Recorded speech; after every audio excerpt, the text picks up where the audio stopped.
That Senate report into Pamela Wallin's expenses wasn't the only document to raise eyebrows today. The RCMP filed one of its own, questioning some of Wallin's explanations and asking a court to order access to more of her records. The CBC's Catherine Cullen has the details. I think it's getting very difficult for people. It's difficult for me. If it was difficult for Pamela Wallin when she spoke to Peter Mansbridge back in June, it has suddenly gotten even worse. An RCMP officer investigating her case says he believes she has committed fraud and breach of trust. New court filings seeking more evidence also show that same officer doesn't believe what Wallin has been saying publicly, certainly not about where her primary residence is. Outside, when you drive into Wadena, Saskatchewan, there's a sign right there. It says, "Home of Pamela Wallin." It's my home. The people who live there think it's my home.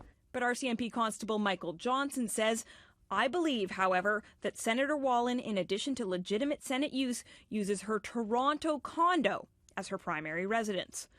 Wallin has repaid almost $140,000 after an audit by the firm Deloitte found she'd claimed inappropriate travel expenses. Well, I have serious concerns about the fairness.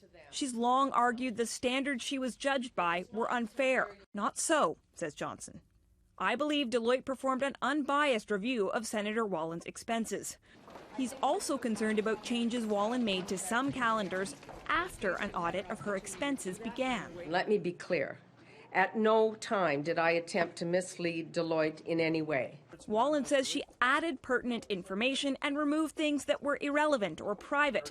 Constable Johnson is skeptical. He says, "I believe these inconsistencies and discrepancies on Senator Wallin's Microsoft Outlook and her handwritten calendars warrant further investigation and will afford evidence of the named offenses, namely fraud and breach of trust."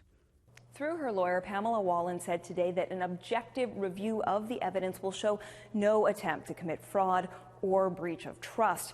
And it is important to note that Wallin hasn't been charged with anything, though it is clear that police are still digging through this case, looking for more information.